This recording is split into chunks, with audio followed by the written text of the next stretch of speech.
Coming up on the Q30 Newscast, discover more about the evolving crisis in Ukraine and what students are saying about it. Plus, you don't see us wearing masks. Find out what Quinnipiac University has changed about its mask policy. And find out just how many people are receiving rapid tests from the new COVID test vending machine. All that and more on the Q30 Newscast.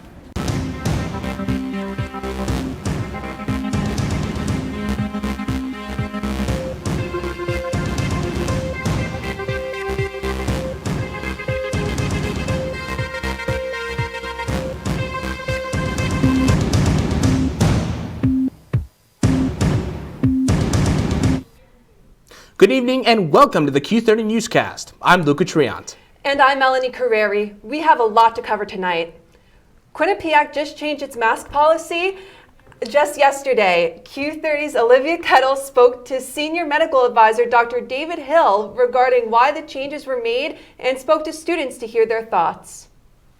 On Monday, Quinnipiac announced that effective Tuesday, March 1st, masks would no longer be required in indoor settings except for classrooms and large events. Students received an email stating that the indoor mask policy had been revised given high vaccination rates and low positivity rates this semester. We're pleased that we're here now. We're pleased that everybody's pulled together this first month of the semester, and we've done very well. And that also makes us more confident that we can move forward. So the mask mandate has been lifted for all spaces except the classroom. Dr. Hill explained that it was still important for students to mask in classrooms in order to be considerate to those who don't feel comfortable without a mask, who could have underlying conditions, and to protect themselves and professors in general. One, the classroom is a required event, and students don't have a choice about whether they show up or not in the classroom. And oftentimes they haven't necessarily made a choice of who they sit next to. So that's very different than the dining hall. It's very different than other public events. It's very different than the dormitory situation. Quinnipiac students are adjusting to the relaxation of the rules as well. Personally, I'm a little nervous rates are going to spike back up again. That's why I still wear mine. Because as much as I think progress is great, I want to just see how it goes. I do think that we should start to try and experiment with not wearing them and see what it does. Because if we don't start at some point, we're just going to end up wearing them forever. I think masks in the classroom is a small price to pay for moving towards, a more open community. And I think it'll give a lot of people a little more comfort. For Q30 News, I'm Olivia Cattell. Thank you, Olivia. Now, a look at the COVID-19 case numbers here at Quinnipiac University. As of Monday, February 28th, there are currently 29 active cases of COVID-19 on campus. Most of these active cases are recent, with 25 cases having appeared over the 7 days prior from Monday. Students who have not received their COVID-19 vaccine booster will soon face fines and other penalties against them. The university sent an email to unboosted students detailing the new updates to its vaccine policy. Not only was the date to submit a record of being boosted extended to March 19th, but now students who missed that deadline will be fined $200 to their Bursar account. If they do not get their booster, then they will also not be allowed to participate in any school-sponsored trips for the rest of the semester.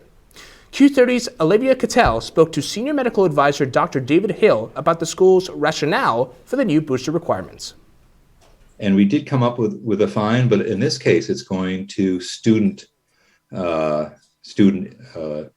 issues. It's not going to, we get lots of statements about, oh, you're just doing this to make more money for the university, but it's not. It's going to a scholarship fund, a student-run scholarship fund. So I think that's kind of the best way to have done this. The number of students collecting rapid test kits from the COVID testing vending machine has increased by 110 Q card swipes this past week. Last week, only 16 swipes were collected, and this week, 126. Each student can receive up to 3 kits for free. If students need to see how many free kits they have left, they can check their Q card balance. The vending machine in the lobby is available 24/7. To close Black History Month, the Department of Cultural and Global Engagement and the College of Arts and Sciences hosted a lecture and book signing with Assistant Professor of History, Dr. Christina Dickerson-Cousin. The event held on February 28th had Dr. Dickerson-Cousin sign copies of her book called Indians and Freedmen, the American Methodist Episcopal Church and Indigenous Americans 1816 to 1916. The book, which was published by the University of Illinois Press, focuses on the role of the American Methodist Episcopal Church in westward expansion and migration. Avriel Evans sat down with Dr. Dickerson Cousin, who explained how her book relates to today.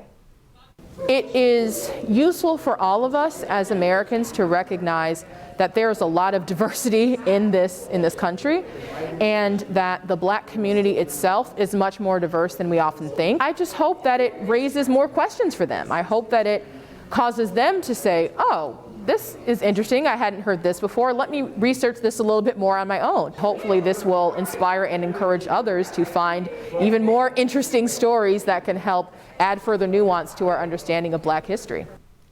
Moving on from Black History Month to Women's History Month, Q30's Jess Brijraj covered the celebratory alumni panel regarding women in technology. Take a look. In honor of Women's History Month, an alumni panel held an event in the Piazza to talk about achievements and challenges that happen in the technology field. Many students were left inspired and empowered to work hard in the STEM industry. The moderator of the technology panel, Courtney Hanalua, commented on the disparity of the faculty to their work environment. You can't be afraid to speak your mind. You can't be afraid to be who you are. And I think it's what's really taught me in the CS department. Most of the professors are females. Third-year finance and CIS student Rachel Sin holds a leadership position of vice president in Computer Information Systems Society. Sin believes now more women are starting to become more involved in leadership roles.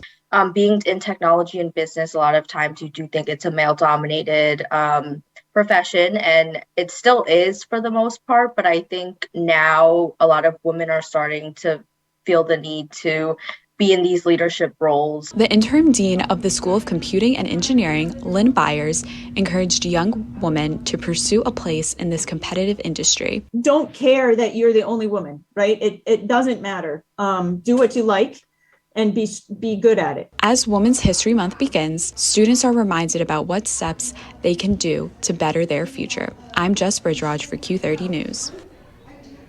Quinnipiac University will begin to offer courses in American Sign Language starting this summer.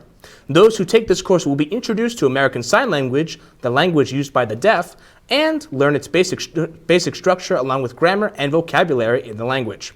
Students who take the ASL course will also be able to use it to fulfill the Center of Arts and Sciences Modern Language Competency requirement. Q30's Hannah Mursky spoke with Professor of Modern Languages Ailey Deaver about ASL and why it fits into Quinnipiac's roster of language courses. It's a complete language and not just English rendered on the hands. It's its own language. We met again as a department and we said, absolutely, the students are right. This is a language and it absolutely belongs on our panoply of languages that we're offering. Connecticut taxi company M7 has just launched a new transportation service for Quinnipiac students. The service is similar to Uber, where students will be able to book car rides to travel to their destination. M7 returns to Quinnipiac after having previously partnered with the university in the past, and is now accessible to students as of last Thursday. Q30's Hannah Mursky spoke to SGA Vice President Christopher Longchamp about how M7 differs from alternative transport choices. It's a company that charges a flat rate. They cannot increase their prices during peak demand hours, unlike some other services such as Uber and Lyft. It's a flat rate since it's regulated by the state. On the Rocks Pub and the Juice Bar in the upcoming Wellness Center building could possibly become student-run businesses. The change is aimed for fall 2022, but is still in its early stages. Students who are interested are encouraged to join an info session Thursday, March 4th from noon to 1 p.m. in School of Business 109. Q30's Hepzibah Rajan spoke to Chief Experience Officer Tom Ellett regarding the plan. My feeling is that it would be great to have students learn the skills of managing and running a profit and loss center as a business for the university and work through Chartwell's. But so that's the idea. We'll talk about it on Friday to see if students are interested. Assistant Dean of Student Affairs Matthew Kurtz was elected as the Connecticut State Director for NASPA. the National Association of Student Personnel Administrators. Being one of the largest professional associations for student affairs personnel, NASPA has more than 15,000 individual and 1,200 institutional members worldwide. Kurtz plans to increase communication between higher education professionals to create more networking, skill development, and information sharing across the state. Q30's Avriel Evans spoke with Kurtz on his new role.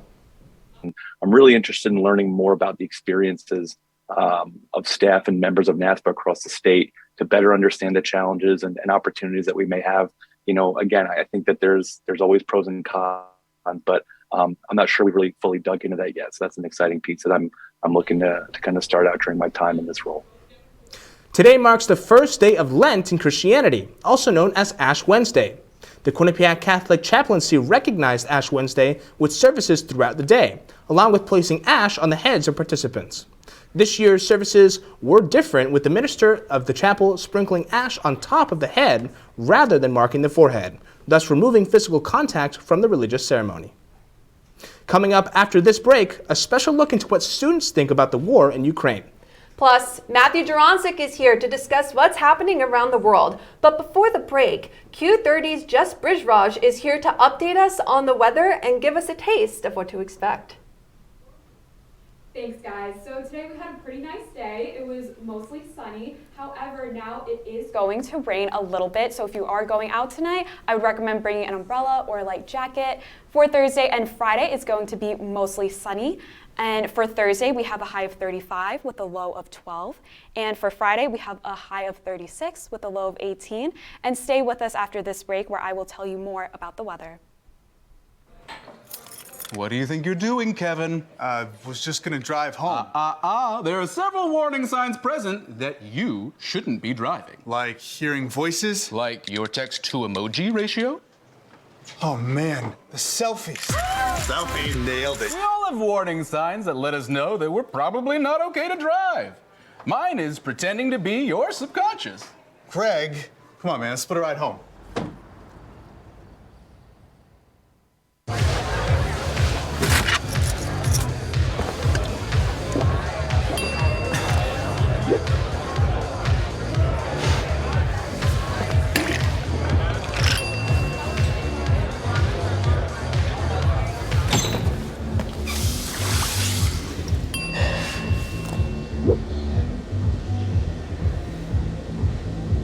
If you need to do something to feel okay to drive, you're not okay to drive. Don't drive buzzed. When we adopt a shelter pet, we discover they're a unique mix of all kinds of things. Come on, Drew, spotlight on this last one. There it is.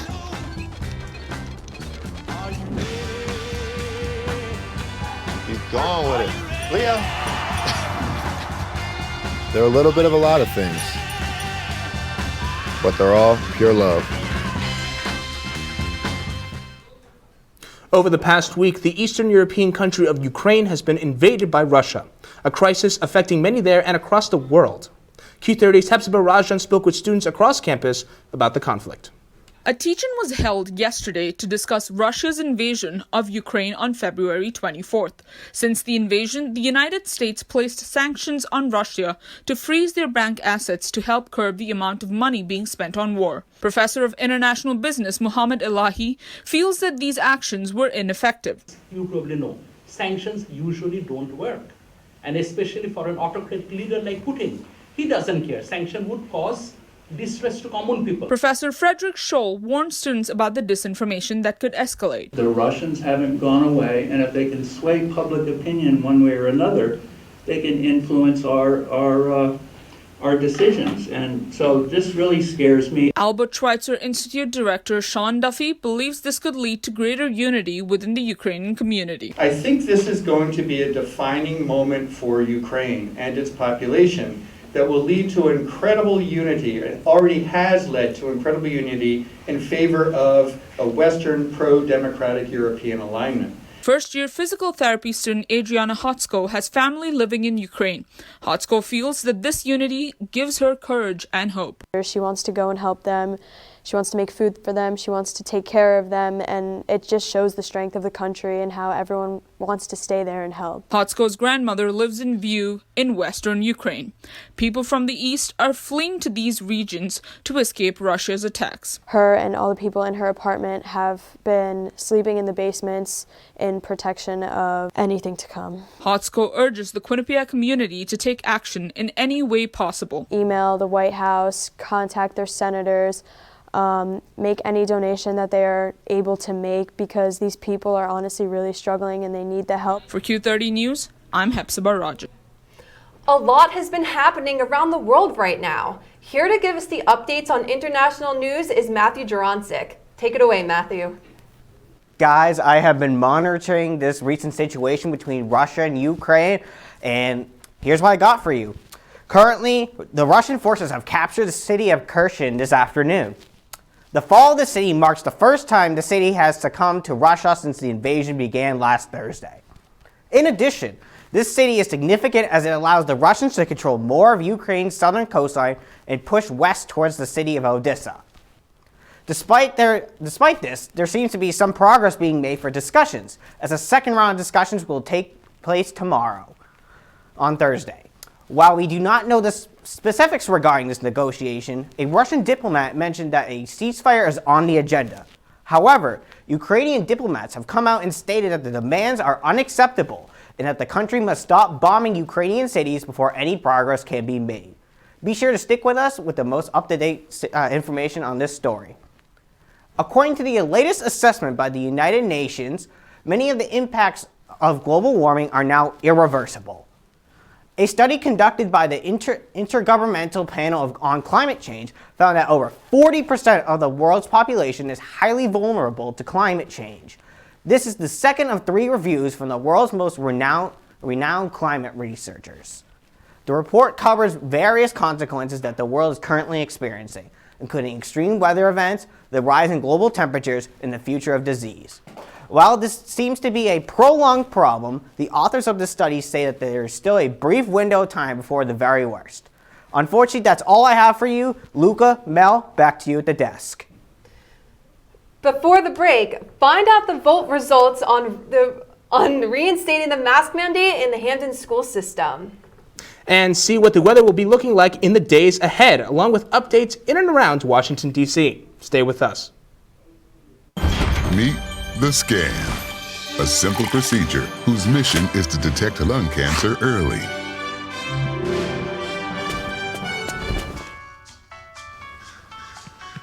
I'm here to save you.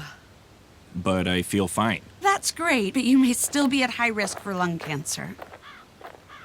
Oh man, that's a new fence. If you smoke, early detection could save your life. Learn more at savedbythescan.org. I think it's just vapor with flavor. It won't hurt my kid like cigarettes, right? Vaping is safer than smoking, isn't it? There's really not even that much nicotine in them, right? My kid? My kid knows it's dangerous. Get your head out of the cloud. Today, nearly 8,000 kids will start vaping, maybe even yours. Learn about the dangers at talkaboutvaping.org. I don't think that many kids in my son's school even do it. He makes fun of his friend who vapes. He would never try it. She's into soccer. She's on the honor roll. She's just not the type. No way. No way. No way. No way, my kid would never vape. Get your head out of the cloud. Today, nearly 8,000 kids will start vaping, maybe even yours. Learn about the dangers at talkaboutvaping.org. Now, Melanie, these past few days, it's been sunny, snowy, cloudy, and rainy. Do you have any idea what's going on? To be honest, I'm not quite sure.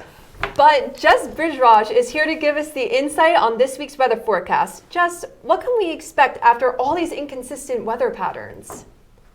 Well, Mel, I would definitely expect more inconsistent weather patterns, But first, we are going to look at some of the weather in our surrounding cities. So let's take a look.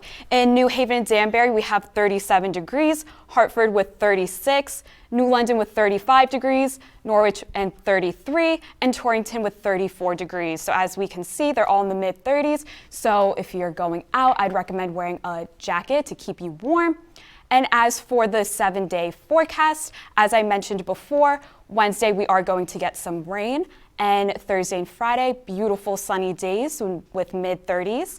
And Saturday, it is going to be cloudy with a high of 43 and a low of 35. Sunday through Tuesday, we are expecting some showers. However, we are getting 61 degrees on Sunday, so that's going to be exciting. It may be a bit humid outside. A low of 47 degrees on Sunday. And Monday, we have a high of 51 with a low of 39. And Tuesday, we are finishing off with a high of 46 with a low of 29 degrees. That is all I have for weather. Back to you at the desk. The Hampden Board of Education voted 5-3 on reinstating the mask mandate within the town's public school system. The decision was made over a Zoom meeting on Monday, February 28th, after Connecticut lifted its statewide school mask mandate. Hampden's Board of Education plans to meet again on March 8th to speak further on the policy. The board is also working on having more COVID vaccine clinics available for students. Here is a clip of what Mayor Lauren Garrett had to say at the meeting. I encourage you all to be cautious and to protect the kids and our staff, and give our staff the security of feeling safe with their masks on and with others' masks on as well. While masks will remain for schools here in Hampden, the City of New Haven has announced that most of its mask regulations will be dropped on March 7th.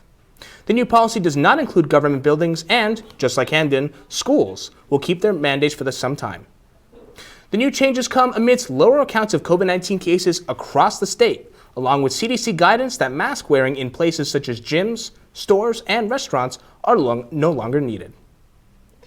The Hampden Legislative Council is considering an ordinance to protect town property trees and prevent the town's tree population from declining.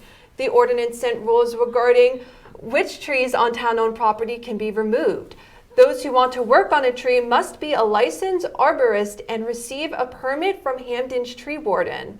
The ordinance was approved by the Legislative Council's Environment and Conservation Committee and was sent to the full council where it must be passed before taking effect. Anyone who violates the ordinance could face a $250 fine. A lot has been happening within politics lately. Alyssa Murphy is here in the studio with what's been going on in Washington, D.C. Alyssa? Thank you, guys. President Biden delivered the annual State of the Union address before both houses of Congress on Tuesday. Biden delineated sanctions against Russia, announcing a ban on Russian air traffic in American airspace. He also mentioned Putin's isolation from the world.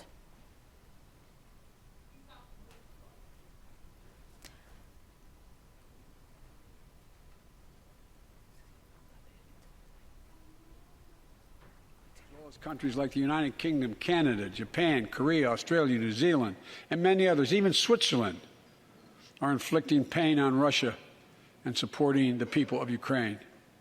Putin is now isolated from the world more than he has ever been. Biden also addressed American manufacturing, highlighting Bipartisan Innovation Act, saying, quote, "Let's not wait any longer. Send it to my desk. I'll sign it and we will really take off in a big way," end quote. This comes in conjunction with American company Intel's plans to invest in Ohio-based semiconductor megasite. Intel CEO Pat Gelsinger attended the address, and Biden shared Intel's plans of a $100 billion investment in the site, making the largest manufacturing investment in American history.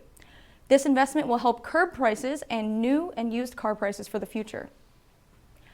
Moving along, Biden shared his plans for advancing cancer research. Biden's goal is to cut cancer death rates by at least 50% over the next 25 years. He hopes to, quote, "turn cancers from death sentences into treatable diseases," end quote. Biden called upon Congress to fund the Advanced Research Projects Agency for Health. Goals of the agency are to drive breakthroughs in cancer, Alzheimer's, diabetes, and more. While there was more covered last night at the State of the Union, that is all the time that I have. Back to Melanie and Luca. We're heading into our last break of the show, but it is not over yet. John Surratt will be here soon with all things sports. Plus, hear about Harp Girl on campus. Stick with us. I know what you're thinking. I need a job. I need a new career. Well, I've been there. I've been there. I've been there. I wasn't happy with what I was doing. After high school, I didn't have a plan. I just wanted to start working. I got laid off twice, but you gotta keep going. You just need the right skills. Find an apprenticeship. I found a 2-year IT program. I found a medical course online. I'm now a consultant in the tech space. You have more options than you think. You can do this. You will find something. You will find something new.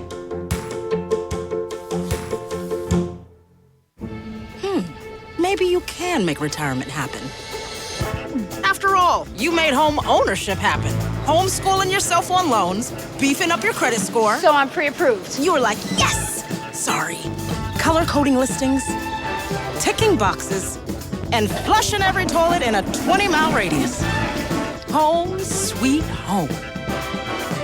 You aced house hunting. Now get the tips you need to get on track at aceyourretirement.org. Honey, what I think you need is a socket wrench. I played JV basketball. I'm sorry. I don't think it looks right. This is good, and it's all good, baby. Is it really all good?